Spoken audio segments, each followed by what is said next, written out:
Assalamualaikum warahmatullahi wabarakatuh. Halo teman-teman semuanya, perkenalkan nama saya Naila Dina Lutfia dengan NIM 8604038852. Saya merupakan mahasiswa Universitas Terbuka dari jurusan Pendidikan Guru Sekolah Dasar. Video ini dibuat untuk memenuhi tugas tutorial online mata kuliah Filsafat Ilmu.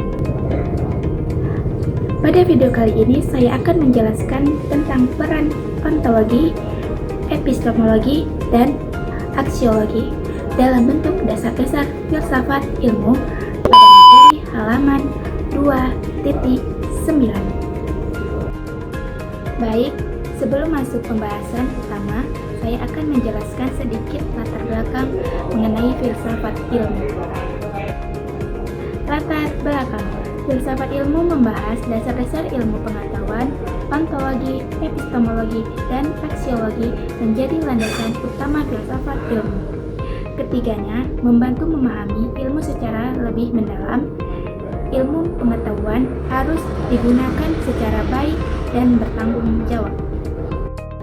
Berdasarkan pembahasan tersebut, terdapat beberapa rumus masalah, yaitu apa yang menjadi objek kajian ilmu dalam ontologi, bagaimana ilmu diperoleh dalam epistemologi, bagaimana aksiologi menjelaskan nilai-nilai dan tujuan ilmu, serta bagaimana hubungan ketiga dalam filsafat ilmu. Nah, yang pertama ada ontologi. Menurut saya, ontologi membahas tentang apa yang menjadi objek kajian dalam ilmu pengetahuan atau apa yang dipelajari dalam suatu ilmu. Ontologi juga membahas tentang hakikat, realitas, atau kenyataan dari suatu yang dikaji tersebut. Jadi, melalui ontologi, kita bisa memahami fokus dari suatu ilmu pengetahuan. Contohnya, dalam ilmu pendidikan yang dipelajari adalah proses belajar dan peserta didik.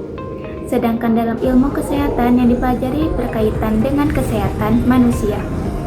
Dari situ dapat dipahami bahwa setiap ilmu pengetahuan objek kajian yang berbeda-beda. Selanjutnya ada epistemologi.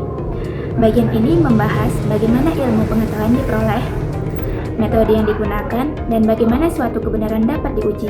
Dalam memperoleh ilmu pengetahuan, biasanya digunakan metode ilmiah seperti observasi, penelitian, eksperimen, dan analisis.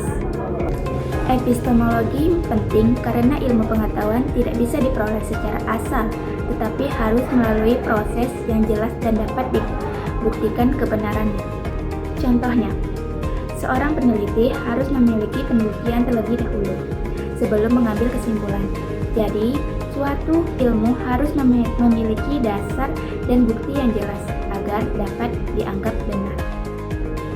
Nah, kalau aksiologi membahas tentang nilai, etika, dan tujuan penggunaan ilmu pengetahuan dalam kehidupan manusia.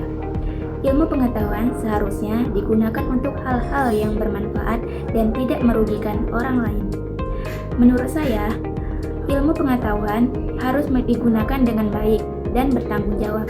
Contohnya, perkembangan teknologi yang membantu manusia dalam komunikasi, pendidikan, dan pekerjaan. Namun, jika digunakan secara tidak bijaksana, teknologi juga dapat memberikan dampak negatif. Maka karena itu, penggunaan ilmu pengetahuan harus memperhatikan nilai, moral, dan tanggung jawab. Menurut saya, ontologi, epistemologi, dan aksiologi saling berhubungan dan menjadi dasar penting dalam filsafat ilmu. Ontologi membahas apa yang dipelajari, epistemologi membahas bagaimana ilmu diperoleh, sedangkan aksiologi membahas bagaimana ilmu digunakan dalam kehidupan sehari-hari. Ketiga hal tersebut saling melengkapi satu sama lain. Jika salah satu tidak ada, maka ilmu pengetahuan menjadi kurang lengkap. Karena itu, ontologi, epistemologi, dan aksiologi memiliki peran penting dalam membantu manusia memahami ilmu pengetahuan secara lebih terarah dan bertanggung jawab. Kesimpulan, ontologi, epistemologi, dan aksiologi merupakan tiga landasan penting penting dalam filsafat ilmu. Ontologi membahas objek kajian ilmu, epistemologi membahas cara memperoleh ilmu pengetahuan, sedangkan aksiologi membahas nilai dan manfaat ilmu dalam kehidupan. Ketiganya saling berhubungan dan membantu manusia memahami ilmu pengetahuan secara lebih lengkap dan terang. Mungkin itu saja yang dapat saya jelaskan pada video kali ini. Mohon maaf apabila ada kata-kata yang kurang tepat atau terdapat kesalahan dalam penyampaian. Jalan-jalan membeli pena. Pena dipakai untuk menulis. Sekian penjelasan dari saya. Semoga materi dapat dipahami dengan baik. Terima kasih. Wassalamualaikum warahmatullahi wabarakatuh. Bye-bye.